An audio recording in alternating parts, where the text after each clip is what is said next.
We are one WA Hockey Grand Final weekend down, and we have one more to come to round out 2025.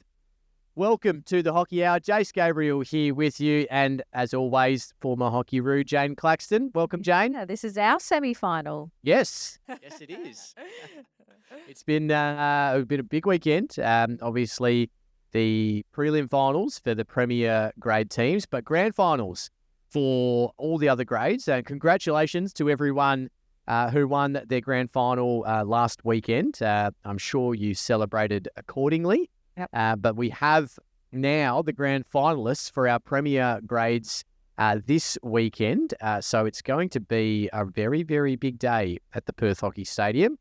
As always, go and check out some of our previous episodes on Spotify, Apple Podcasts, or YouTube, and give us a like or follow on Instagram so you can get all the mailbag questions and all the info on WA hockey.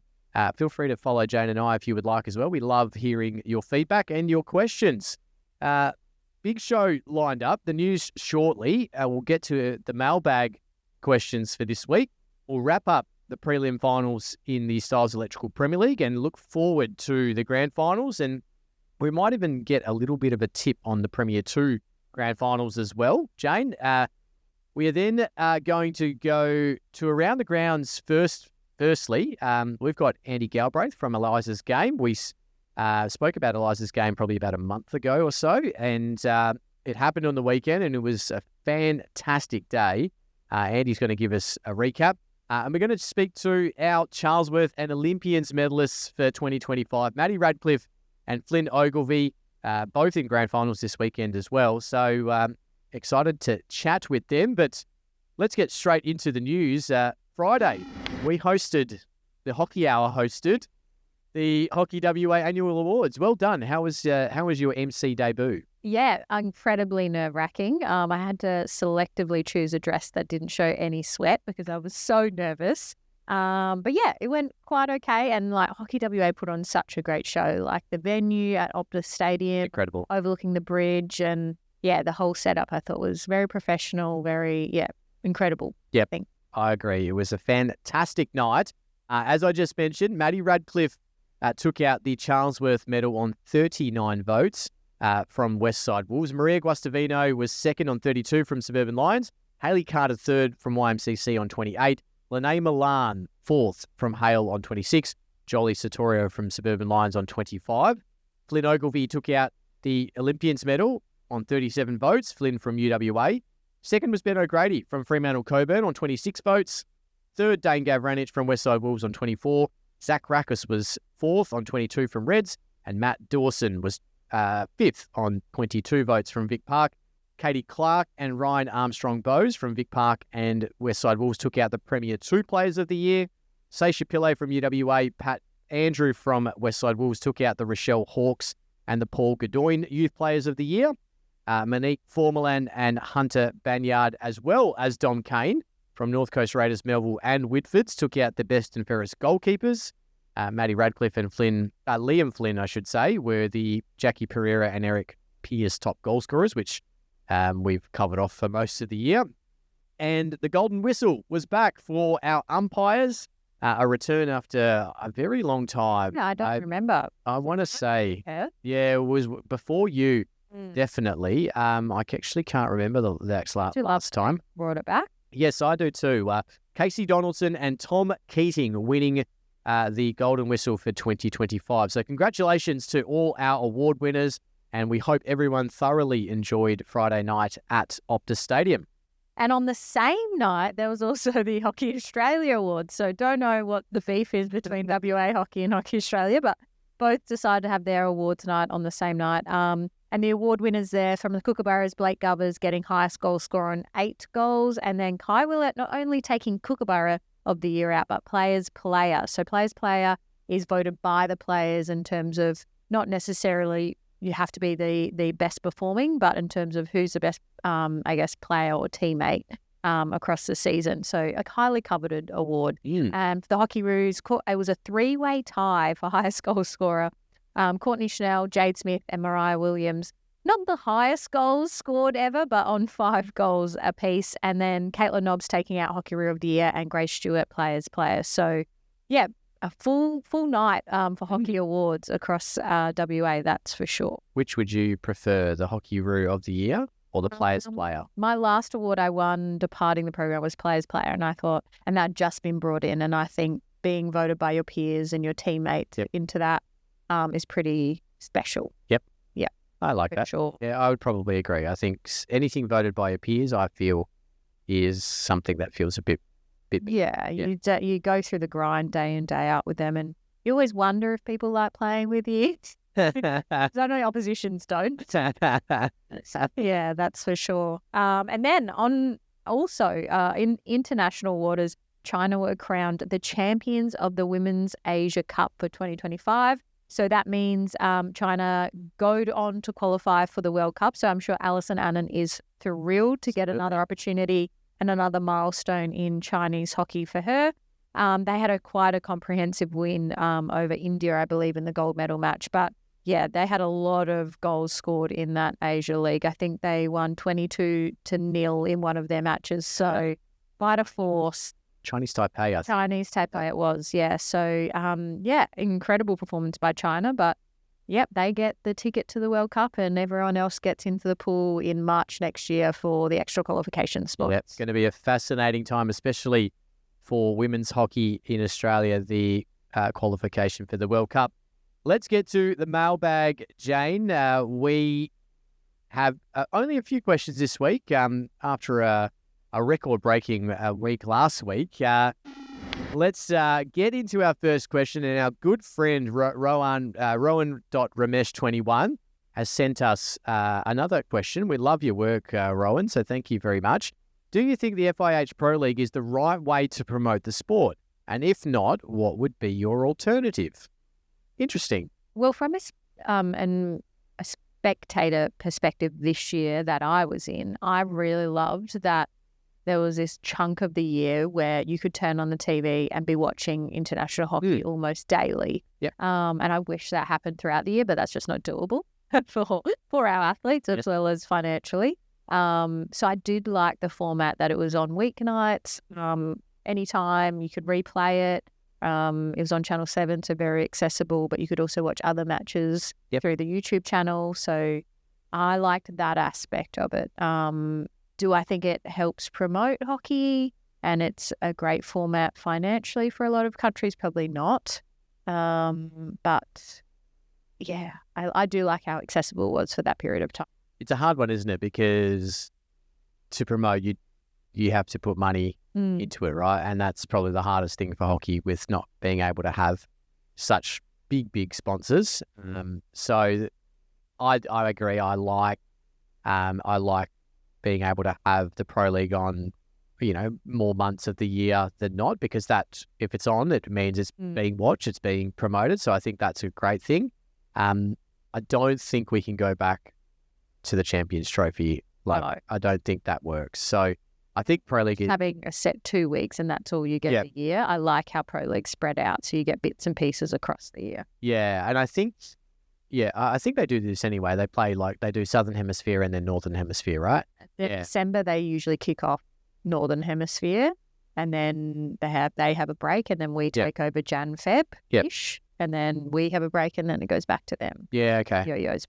I would also probably prefer it to be from Jan to December in that year. I think that'd be nice. It throws me off. Confusing. Yeah, I don't like this November start to June. I get it. Yeah, it's highly dictated by the Europeans. Yes.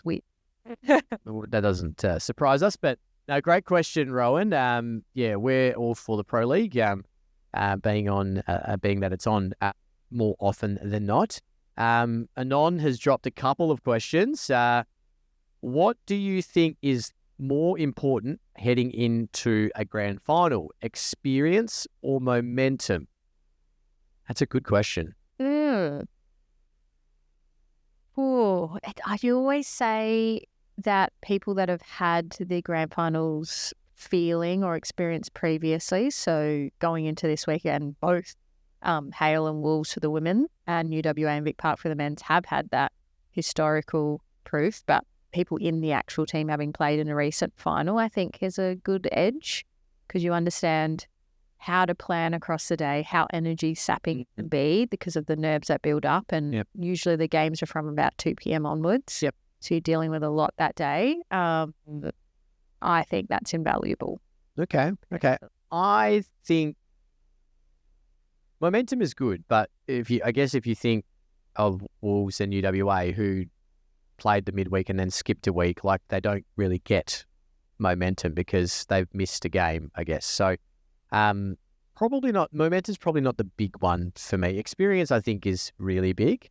And understanding moments and what to do in different scenarios. Like if I think of one person on top of my head, like Chris Borza, obviously very experienced finals player and very clever, and can in general control a game very, very well. Matt Dawson would be very similar. Jake, a category for that. Yeah, very similar. And then you've got Madonna Blythe, Gemma Buckley for Hale and Wolves. So people who have done it for a long time and understand what to do in certain scenarios. But then also, your coaches as well. If you think about our coaches that are coaching, Em Halliday, Jade Taylor, Phil Holbert, and Paul Godoyne. Yeah. All people who have had big game experience in grand finals. So it's about getting the message right as well. So I think experience is a good one for me. And I think from all the 4 teams this weekend, that's probably where Vic Park is probably the fourth, I guess, with the players they have. But in saying that, youthful exuberance, you never know what can happen. Yeah, they can go in naive and just give it their all. Yeah, exactly. But momentum, I don't know. Like Freo came into this final series having lost very minimal games. Correct. And then now they're out. So yeah, I think it's cohesion and experience going into that grand final day is really more beneficial. Yep, I like it. Good question, Anon. Second one from Anon. What are some of the basic yet important hockey skills that you think people are ignoring when they're trying to get better at the sport? The big one for me is, from a pure hockey skill point of view, is trapping. It sets up every single other skill.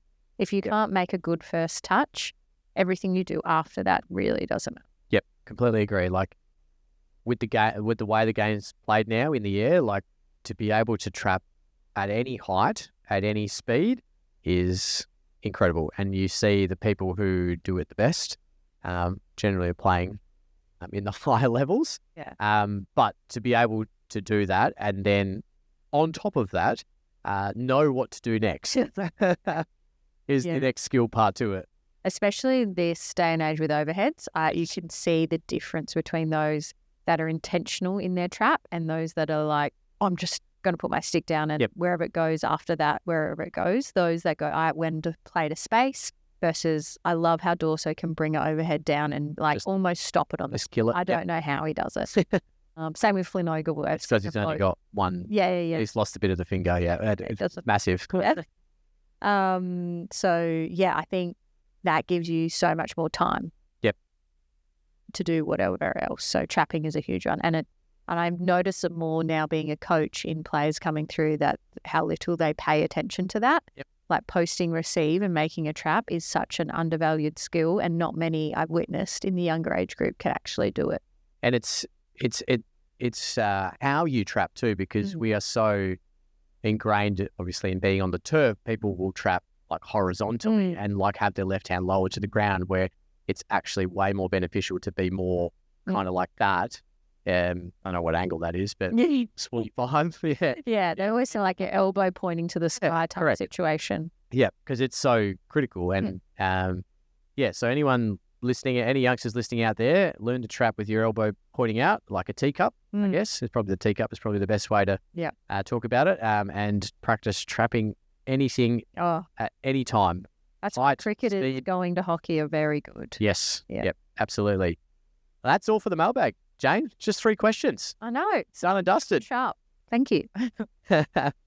Make sure we're going to have a huge weekend, so make sure you drop us some more mailbag questions on the Hockey WA story, or you can send them to Jane or I directly. We'd love to hear from you. But drop us some more questions, There's been some great ones over the last couple of weeks.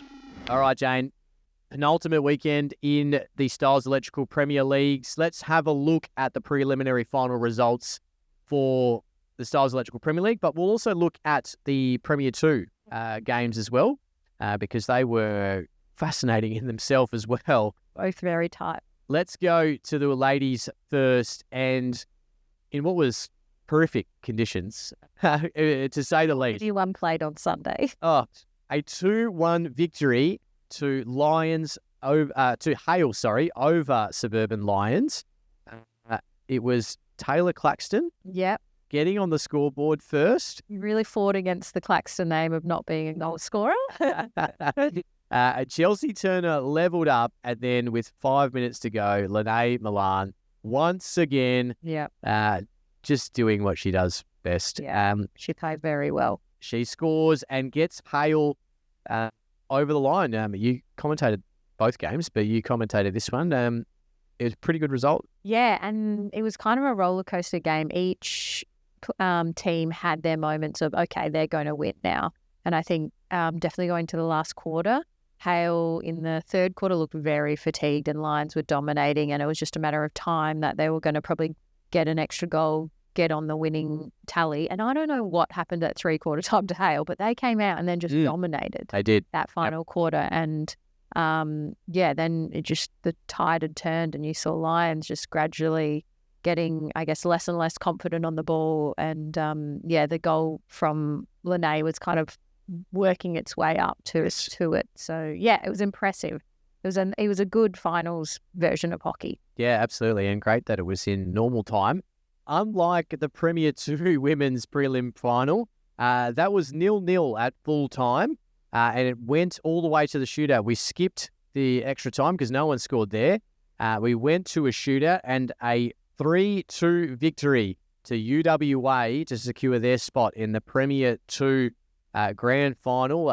We talked about UWA last week and being so far ahead of everyone else at the end of the year in the ladder, and they had to do it the hard way. Yeah, they were quite dominant in their performance, but couldn't get the ball over the line. And so it was almost, that tense of, will there be a counter-attack goal by Wolves? But ended up going to shootouts.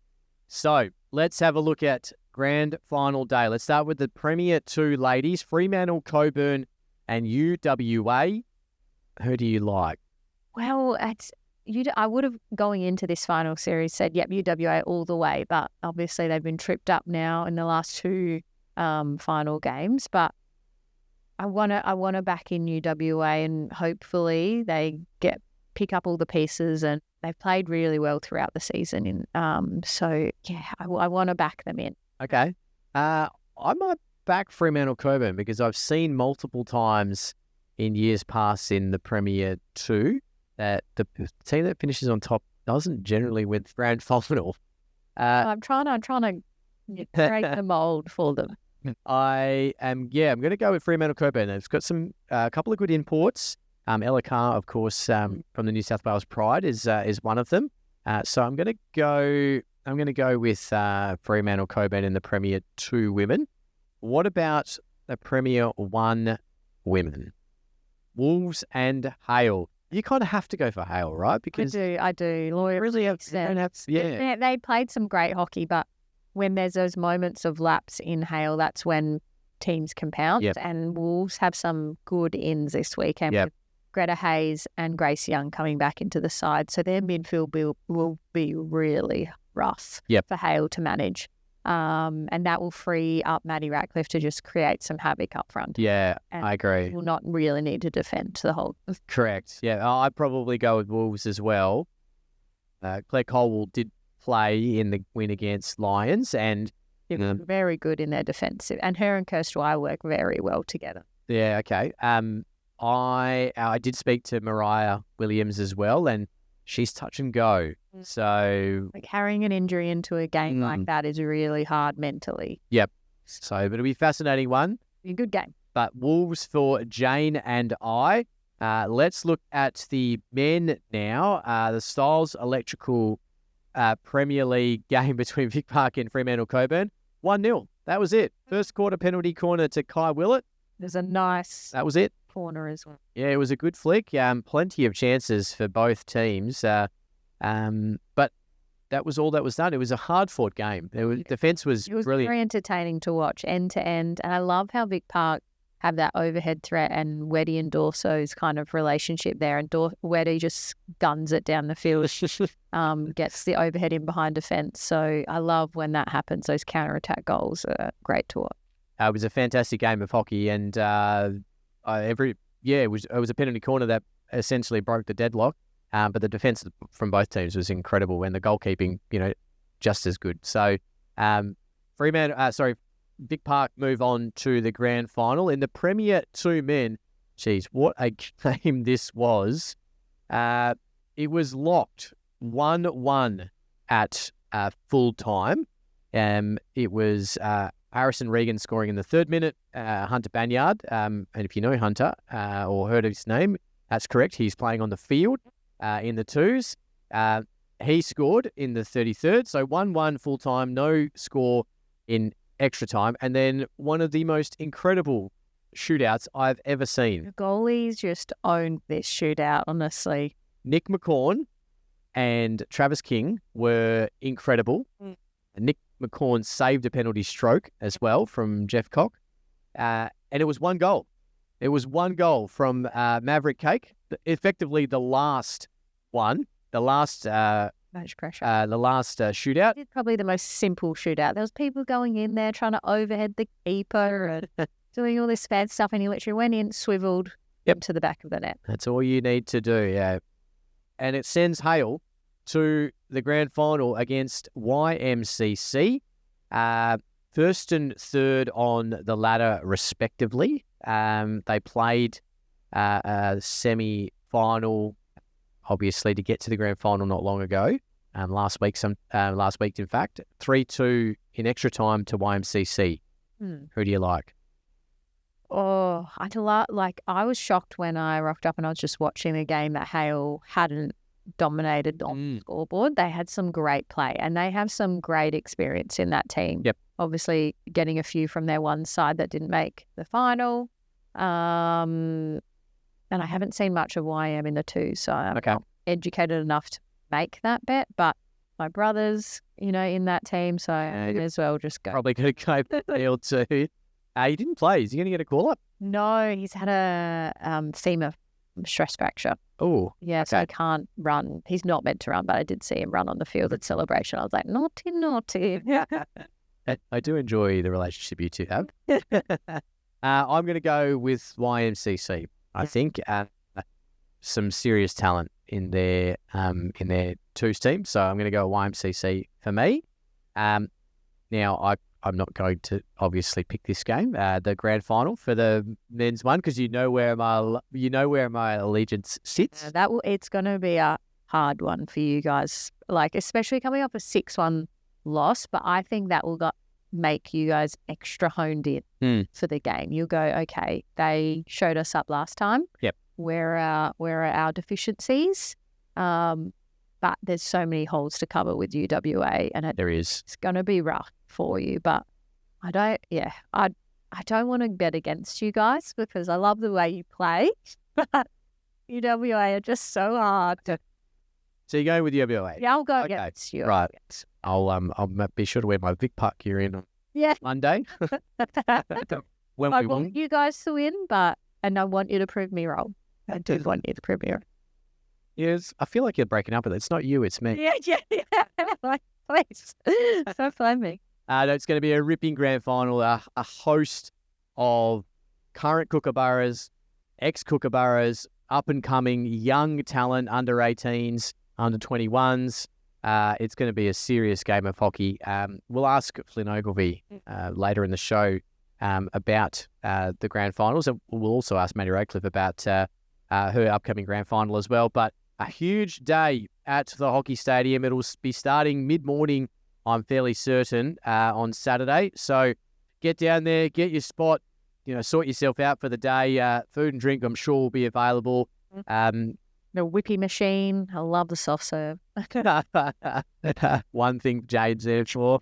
But it's going to be a fantastic day, and we'll be crowning our Stiles Electrical Premier League Division 1 and our Division 2 champions for 2025. Hockey WA is thrilled to have the continued support of Stiles Electrical Services as the naming rights sponsor of the 2025 Premier League men's and women's competitions. With over 25 years of experience in sports lighting, Stiles Electrical Services is committed to supporting hockey's growth in WA by assisting clubs with floodlighting upgrades and strengthening pathways for athlete development. Their ongoing support will help enhance one of the world's strongest domestic hockey competitions, and we cannot thank them enough for their support. Visit stileselectrical.com.au to find out more about Stiles Electrical and how they can help your club. Around the grounds this week, Jane, and we're going to take a bit of a U-turn and go back to a few episodes ago. We spoke to Andy Galbraith, who was at that time preparing for Eliza's game. It was going to be a world record game with multiple people playing across a whole day. It was a charity event. Hurt to Help was involved. And we are very lucky enough, because the event was over the weekend, and we're very lucky enough to have Andy Galbraith with us again to give us a recap on how it all went. Welcome, Andy. Good afternoon. Thanks for having me, guys. We have finally caught our breath after a big weekend, and it's great to catch up and check in. Yeah, well, we won't ask you your coffee order, because we have asked that to you before, but I guess let's get straight into the questions.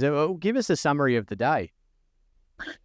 Yeah, so the day, to be honest, absolutely exceeded all of our expectations. We knew we were going to have a lot of people there playing hockey. We had 376 registrations prior to the day, which was just amazing.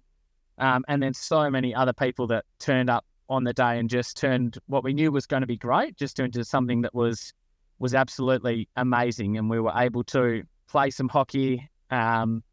Lot of smiling faces, a lot of memories made, and lots of money raised. So it was, all in all, just a huge success.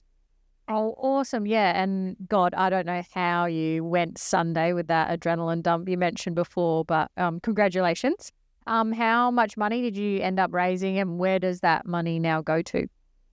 Thank you. So we're still in the process of counting a few bits and pieces of money coming in, which is great, but we are last count at 85 grand, and with a few checks and balances, we're hopeful we'll end up close to that $90,000 amount, which again is just so far above and beyond when we had this initial idea what we thought we would achieve, and it's just been incredible, and as a reflection of the support of people in the community and just the wider hockey family across the state, really. So that money, as we saw firsthand on Saturday, which was a really amazing and special moment. There's certainly were plenty of tears, I think, amongst people that were there when we saw firsthand, that those checks handed over to Chloe from the Kids Cancer Research, some to Eliza Sparkle, and then the check to her to help as well. And Ethan basically, did what his charity claims to do and handed that check straight into the hands of the Boylan family who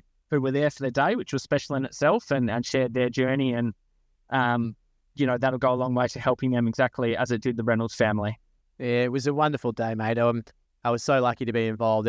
You were completely right. There were so many smiling faces, unbelievably warm and welcoming, and there was just so much love around. I thoroughly enjoyed it, and I appreciated you having me involved. It was such a great day. Yeah. What was the highlight of the day, do you think? I think for me, it was just seeing so many people just loved having a game of hockey that wouldn't otherwise have probably picked up a hockey stick, whether that was people that were doing it for the first time or people that, there's typically a couple of the old fellas at York that every Saturday have a fair few opinions and sit up on the bar, and it was good to see them get around. I think they were so happy just to have an opportunity to pick up their hockey stick, have a running around, and they were pretty happy with themselves, some of them, at the end of the day, but also bumped into a few in the last 24 hours who were extremely sore on the back of playing a bit of hockey. So maybe it's not as easy as they think. Yeah, just very, very, very cool in that respect. And also just, people were able to play hockey with and against people that, they wouldn't otherwise have had the chance to. So it was awesome, and everyone just enjoyed it and came with the right attitude and embraced exactly what the day was all about. Yeah, and another element of the day, obviously, raising funds was a critical element, but there was this side quest of breaking a Guinness World Record. How did that go?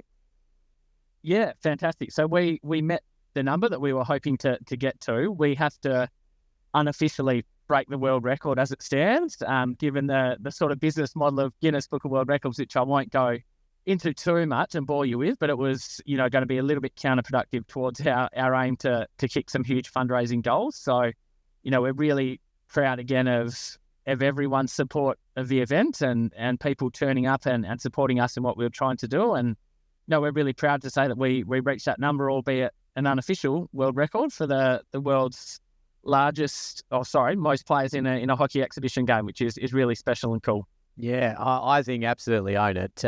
And maybe just send all the details out to that other hockey club who actually own it, and then just sort of say, hey, just so you know, this is us now. You might have done all the ticks and crosses, but no, this is actually us now. We're owning it, Southern Hemisphere, I guess. For me, I think one of the highlights of the day, we had James Collins and Cam Geddes come from the Kookaburras, and Alicia Power and Carrie Somerville will be there from the Hockey Roos.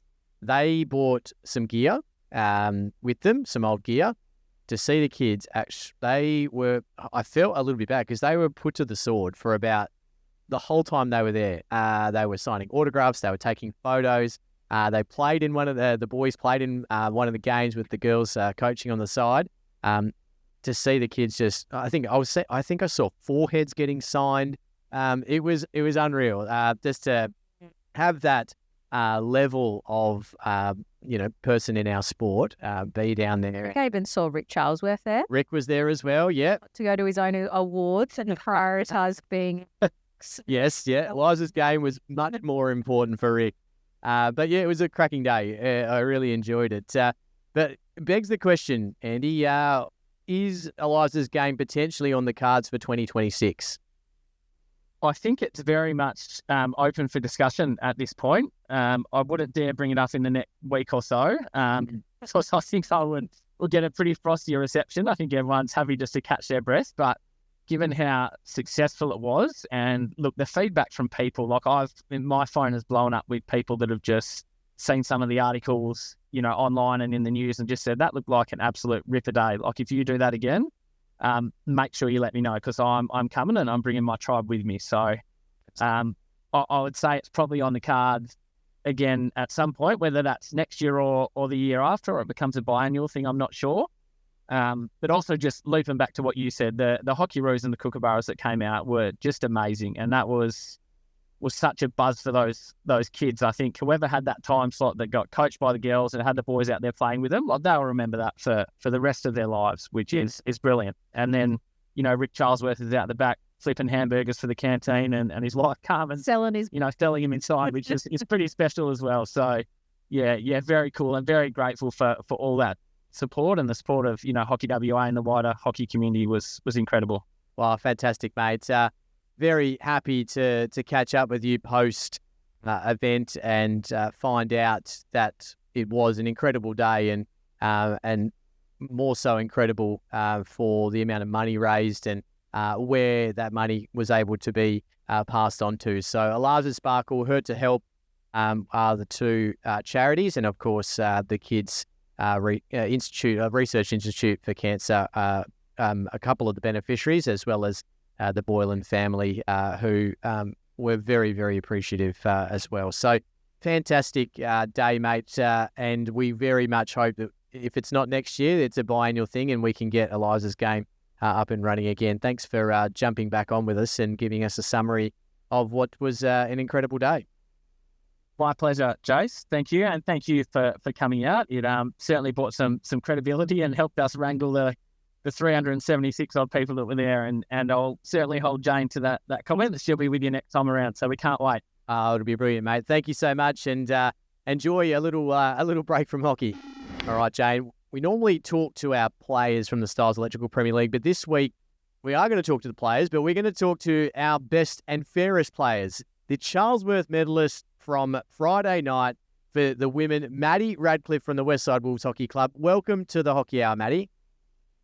Thanks, guys. Thanks for having me.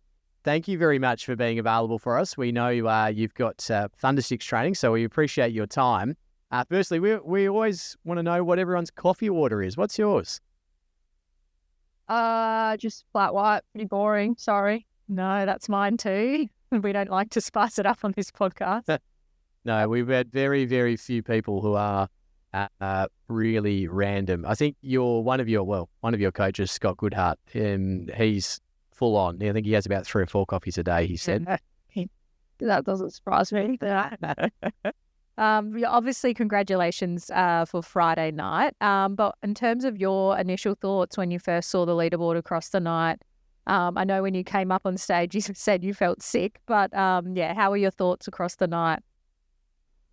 I honestly had no expectations whatsoever. Obviously, going into it that I'm like the leading scorer, that everyone knows what that is. So I knew the club wanted me there for that award, but I had no idea that I was going to get the Charlesworth as well. So I was a bit surprised. And yeah, some pretty good company in the league.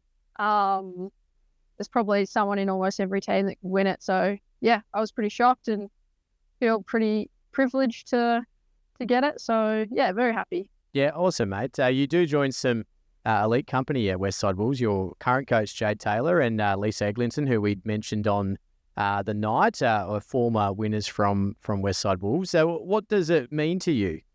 Yeah, recognition, of course. But yeah, to be amongst that sort of company is pretty cool. Something you can be proud of. Everyone that's won previously are all amazing players in their own right. So yeah, feels a bit out of place to have my name up there, but yeah, it's nice.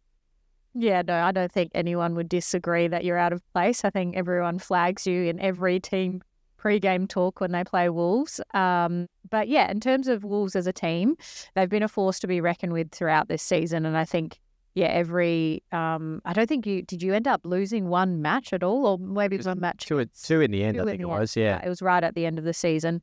But yeah, what I guess has made Wolves such a powerhouse this season? I think we've got a list that's probably been developing over the last couple of years. I think there'd be maybe, I reckon, 6 to 7 girls that have come through Wolves as juniors and are now hitting their straps at, sort of 17, 18, 19 years old and playing a lot more game time and taking on a lot more responsibility. So I think, the list might have stayed the same, but the fair portion of them have developed a lot as players and people over the last few years. And I think it's remained pretty consistent too, which has allowed Jade to, I guess, sort of give us principles in terms of how she wants us to play, and she doesn't have to be too prescriptive, and kind of just supports us and lets us go out there and do our thing, which for the most part has worked pretty well. Sometimes it doesn't, but yeah, for the most part it's working.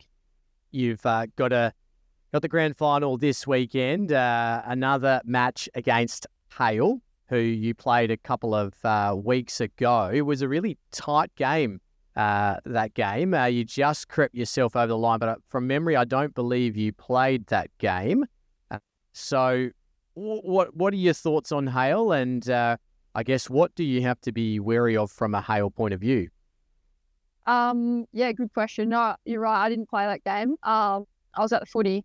So, no, I was injured, but it was just, I was at the footy, so I didn't even watch it. But from all accounts, what I heard from the girls was we scored and then we parked the buff, which probably isn't the technique that we want to go for on Saturday. Even though it got the job done, I think Hale come out pretty strong. They're a very good team. They've got people that can sort of break the game open and score, and we've got to be ready for that. So, and they're also, pretty well organised with Donnie at the back and Kirsten, a lot of experienced heads. So I think they're a team that probably will get up for the big sort of games because of that experience. And yeah, I guess anyone can beat anyone on their day. Just got to make sure that Saturday is hopefully our day. Yeah, absolutely. It's going to be an absolute ripper because you're right. You guys didn't play that way on the Wednesday night final against Subs, and it was clearly you clearly weren't parking the bus, and I think adding you in probably helps. Can you potentially give us a little idea of whether Greta Hayes and Grace Young might pull on the grey and red? I think so. I don't know. I'm about 80% sure they're playing. That's the last I heard. I hope they are. That's a good percentage. It would. I believe they are last time I chatted to Greta and Grace. So, yeah, looking like a great lineup for you guys. Yeah. No, they're massive inclusions. Super good to have them both in. So, we're going to need them. Absolutely. I think Claire Cole will definitely play for Hale. She did on the weekend, and Mariah Williams, I think, is touch and go from memory when I chatted to her on the weekend as well. So it's going to be a ripping game of hockey. Congratulations once again for being our 2025 Charlesworth medalist, and we're wishing you and the Westside Wolf girls all the very best for the grand final on the weekend. Cool. Thank you very much. Thanks for having me. Not one, but two players this week, Jane. We've just spoken to the Charlesworth medalist in Madi Ratcliffe, and we have the Olympians medalist in Flynn Ogilvie with us. Welcome, Flynn, and congratulations. Thanks, Jace. Good to be with you. Look, firstly, mate, we hope that you're feeling better. You obviously couldn't get to the event on Friday, so we are hoping that you feel better. So thank you for joining us as well. We wanted to know what your coffee order is first. My coffee order, it's a double shot cappuccino. Oh, I like a little bit of chocolate. yeah. So you go for the chocolate yourself. I like it, mate. I like it. Yeah. Firstly, how did you obviously couldn't get to the night Friday, so you were going to be told in advance, and you sent a really great video through. How did you feel when you were told? Because I assume it was over a phone call. Our UWA manager had messaged me early in the week because I wasn't actually going to attend the Olympians, and he said, they want you to go because you're in the running for an award. And I was like, oh, in the running, what does that mean? You're right. Sure, I can attend. That's fine. And then straight after the qualifying final, I came down with a pretty bad illness. So I was keeping him in the loop, and then telling him on Friday morning, I was like, I'm no chance of attending. Awful. Don't want to get anyone else sick. And then he's like, oh, well, you've won the Olympians, so you're going to have to send a video in. And I was like, great. I'd rather turn up and actually do a speech than send a video. Yeah. So yeah, that was a bit of a shock when he said that I'd actually won it, because this year I wasn't actually expecting anything. I thought I had a good year, but yeah, I thought there was plenty of other good players around as well. Yeah, and you have a high quality side you play. It's notoriously people stealing votes off each other, so I think it's even more of a credit to how well you've performed to be able to showcase that in such a strong outfit that is UWA. You obviously had a chance to go wherever you wanted club-wise. What was the choice to stay at UWA, and how did you come to that? It was a fairly simple choice. I had been at Fremantle before coming to UWA, and they tried to get me back, but UWA was too easy to stay. They're a very well-run club, from juniors all the way up to seniors. They're close to my house as well, which makes it even better. But I think the best thing is just the family vibe of the hockey club. Every time you go down to a home game, there's the old boys, there's the families, kids running around. There's everyone from 5-year-old up to 60, 70. So yeah, the feeling at the club is it's a very good community, and it's a fun one to be at for me, and also my wife and kid come along and have a good time as well. Oh, perfect, mate. No, love to hear that. It's great when there's a nice vibe, and I think a lot of clubs provide that now with especially those that have turfs. Obviously, you join the likes of your current teammates in Chris Borzer and Tom Wickham. What I guess, give us quickly an idea of what it does mean to you to win this award. Yeah, hard one to answer. It was, as I said, I was shocked when I found out. But it does mean a lot. I obviously stepped away from the Kookaburras last year, and to win this award proves to myself, really, that's all that really matters, that I'm still playing good hockey and can compete at a high level. So that's the main part for me, was it proved to me personally that I'm still playing well. But yeah, to join other players that have won the medal as well, the list is pretty impressive. But also my sister won the Charlesworth medal as well, so to join her as well is pretty special. Yeah, sibling rivalry is always Yeah. one up for your sibling. My life's goal. You're also not playing Hockey One. I know the Fire were really after you. They were trying their hardest to try and get you to play. So is there a potential Cookers return in the future? What does next year look like for you? Don't know. A lot of people were asking early on in the year what I was thinking, and then my answer was like, I'm just having the year off. I'm not sure. I'll see whether I'm still loving my hockey at the end of the year, and the answer's kind of still the same. I have thoroughly enjoyed the club season. It's been fun playing a full club season, and just getting involved in a club. I haven't really been able to do that for a long time, so that's been really fun. And it's probably a discussion I now need to have with my wife and Hockey Australia as well, about maybe returning. But I would say that this year at home with my family and working and just playing club hockey and living a normal life, I've really enjoyed. So I'm not 100% sure. Yeah, it's hard to get back into it. My year this year has been incredible, and I agree. It's like, wow, it's really hard to giving that all. Yeah. No, brilliant, mate. No, I love to hear that you're enjoying just family time, bit of work, and obviously playing some club hockey. That's fantastic. But I'm sure Mark Hago wouldn't say no to having you back if you were interested. Now let's talk about grand final this weekend. You obviously, you thumped Vic Park last Tuesday to get yourself there, and they obviously have made it over the weekend, beating Fremantle Coburn to rekindle the match again. Do you think the 6-1 result plays much of a part when it comes to the grand final? I think it gives us a lot of confidence, but in saying that, I think the 6-1 was probably a bit unfair to Vic Park in the qualifying final as well. They had a few chances of their own that could have gone either way. I think also hit the post off a corner, and there was a few scraps in front of the goal as well, which could have bounced their way, and it might have been a lot tighter. But it definitely gives us confidence knowing that we can put 6 goals on, and usually when we hit 6 goals, we're a good chance of winning. I would say our team's very strong, and I'm very confident in us winning if we play to the best of our ability. But Vic Park, they get Kai back as well, so they have a very strong spine with Dorso, Wedo, James Collins, and Kai, and then they've got some quite talented young kids as well running around. So I think if we're not at our best, they will definitely challenge us. So I think it's going to be a good game, and hopefully we can come out on top. No, brilliant, mate.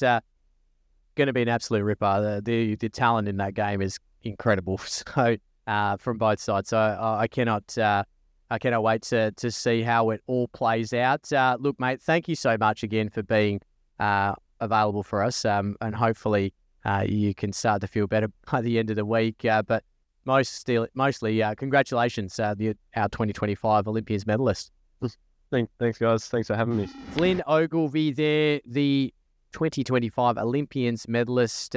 Flynn had 11 best on grounds in 22 games. Well, that was like Madi Ratcliffe, 10 best on grounds out of 80 games. Yeah, so incredible. Absolutely incredible. Congratulations to them both. That's all for this week's episode, Jane. A huge weekend coming up. Grand finals galore. Premier 1, 2 and 3 will be on at the Perth Hockey Stadium. Get down there, support your club. Give us a follow on Instagram or Hockey WA a follow. Check out any of the previous episodes you'd like and catch up on them if you need to. Spotify, Apple Podcasts, and YouTube. Give us a like and or a thumbs up or whatever it is. We love hearing that you've enjoyed the show. I've got lots of feedback from people. Yeah, fantastic. It's been a great show this year. I'm glad that Hockey WA chose to support it and understand. Yeah, getting in the ears of listeners on their drive to and from school on a Friday morning is ideal. But I wonder how well you'll be next Monday anyway, and coming off Mad Monday potentially. I think it's Mad Sunday. Mad Sun? Yeah, sports person. Name. Yeah. What are you going with?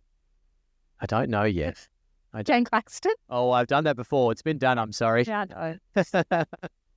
I'll have to consider my options. But it's going to be a great weekend. It's great to be involved once. But it's going to be a fantastic weekend. Yeah. Cannot wait. We'll have next week's show to wrap up the 2025 Hockey WA season. We'll take a little break from there and prepare ourselves for Hockey 1, which is going to be just as exciting. But thank you for joining us on the Hockey Hour this week.